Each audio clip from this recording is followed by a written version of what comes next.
What does colonization in the 21st century look like? Let me give you some telltale signs. Predatory lending, land grab, a disregard for the rule of law, and expansionism. Does this remind you of a country? This is the playbook of modern-day China, a country that uses commerce, globalization, and checkbooks to execute a silent takeover of governments. Case in point, Germany. It's a democratic country that seems to have suffered a major intelligence failure. A new report is out. It claims that a high-ranking German official suppressed a sensitive intelligence report. Why? Because they feared this report could damage German business ties with China. What did the report say? It said China was trying to influence every level of the German government, society, and business.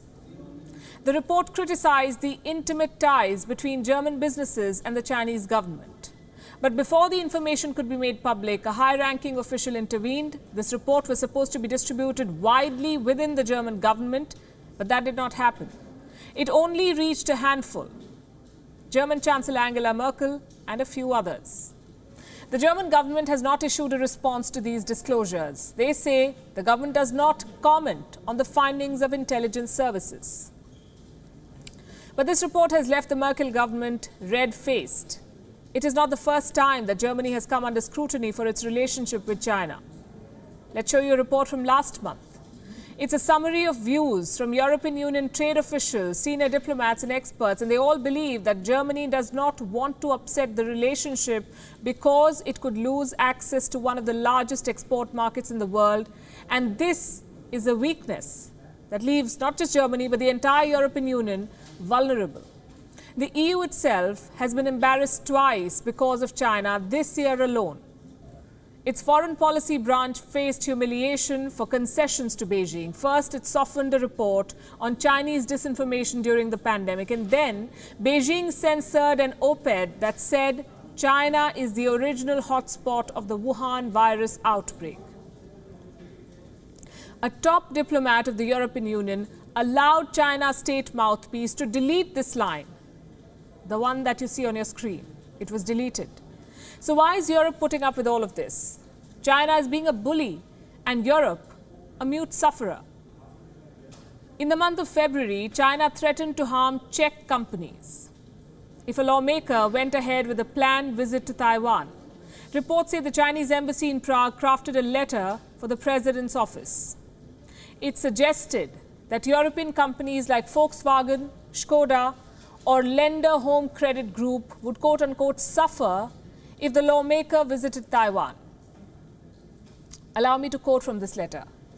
Czech companies which have economic interests in China will have to pay for the visit to Taiwan by Chairman Kubera. The Chinese are referring to Yaroslav Kubera, the lawmaker who died unexpectedly before his trip to Taiwan. What message is Beijing trying to send here?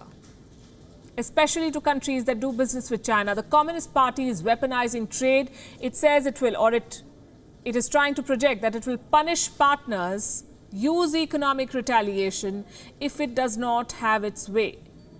Another Chinese diplomat made a similar threat to the German government. This was when Merkel was mulling a ban on Huawei. The Chinese ambassador to Germany said, and I'm quoting again, if Germany were to make a decision that led to Huawei's exclusion from the German market, there will be consequences. The Chinese government will not stand idly by. This is what the ambassador said. How do you think Germany responded? It buckled. China's threat worked. Germany has resisted a sweeping ban on Huawei. China wants to dictate the policies of foreign governments, and Beijing's campaign goes beyond Europe. Last month in Australia, a lawmaker was suspended from his party. Shaukat Mosalman had praised Chinese President Xi Jinping's response to the Wuhan virus outbreak. Later, it emerged that this man had taken 9 privately funded trips to China. This was after he was elected to office. Reports say some records show that the Chinese government often paid transportation and hospitality costs for him. And now he's under investigation. So this is what it comes down to. China is using its economic muscle to bend both individuals and governments to its will. And that is the threat posed by over-dependence on China. It gives Beijing the upper hand, the power to extract concessions. First, China used the carrot of market access to lure Western companies, and now it is weaponizing the same access to silently take over governments. Thank you for watching Gravitas on WION's YouTube channel. If you want to stay up to date with what's happening around the world, then subscribe to our channel and don't forget to like and share.